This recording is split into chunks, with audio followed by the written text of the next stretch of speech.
جناب علامہ ابولیس رحمۃ اللہ علیہ آپ فرماتے ہیں کہ ساتویں آسمان پر اللہ کے کچھ ایسے فرشتے موجود ہیں کہ جب سے اللہ نے انہیں پیدا کیا ہے وہ برابر سجدے میں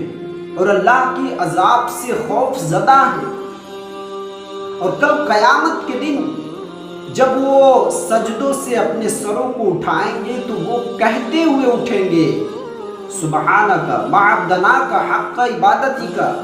اے اللہ تو ہی پاک ہے، ہم تیری کما حق عبادت نہیں کر سکے۔ اے انسان تو سوچ، وہ فرشتے نہ چوری کر سکتے ہیں، نہ چغلی کر سکتے ہیں، نہ کسی کا مال غصب کر سکتے ہیں، الغرض دنیاوی گناہ وہ کوئی بھی نہیں کر سکتے، لیکن پھر بھی وہ اللہ کے عذاب سے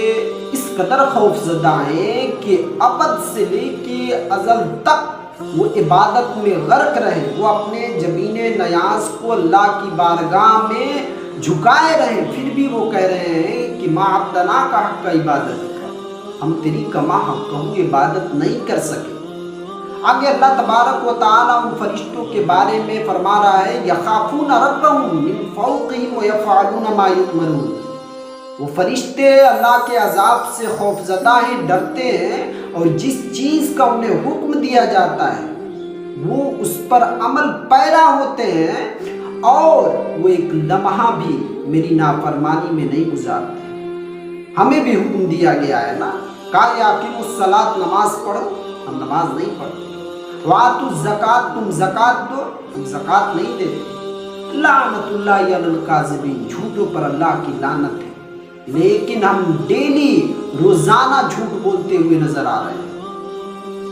اور ہم اشرف المخلوقات پہ بڑا فخر اور نازا رہتے ہیں کہ ہم اشرف المخلوقات تھے، فرشتوں سے ہم افضل ہیں۔ یاد رکھیں جب آپ اللہ تبارک و تعالیٰ کے حکم پر عمل پیرا ہوں گے نا، تب آپ فرشتوں سے افضل ہوں گے، اور آپ کے گناہ آپ کے بدن سے جھڑتے ہوئے نظر آئیں گے۔ حدیث پاک میں آیا قال رسول اللہ صلی اللہ علیہ وسلم اذا اقشعر جسد العبد من خشیۃ اللہ تعالی تعانت عنہ ذنوبہ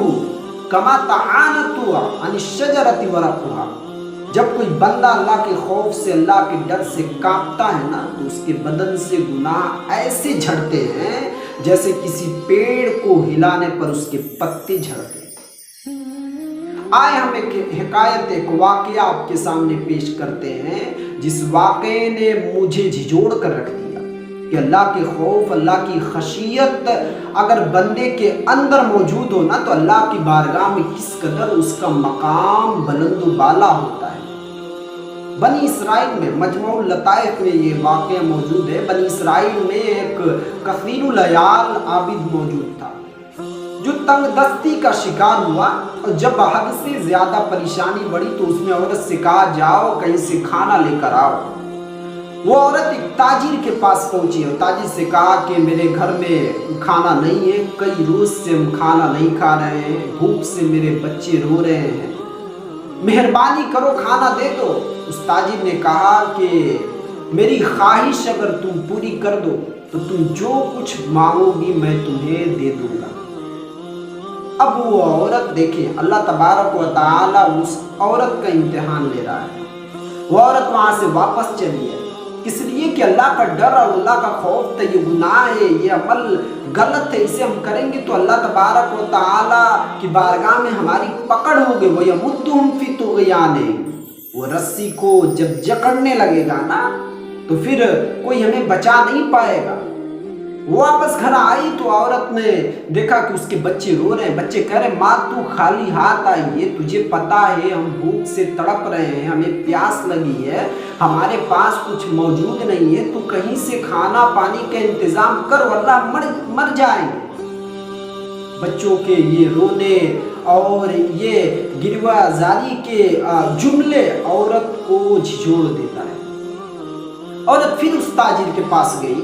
اور اس تاجر سے کہا کہ تو مجھے کھانا دے دے، میرے بچے رو رہے ہیں، کافی پریشان ہیں۔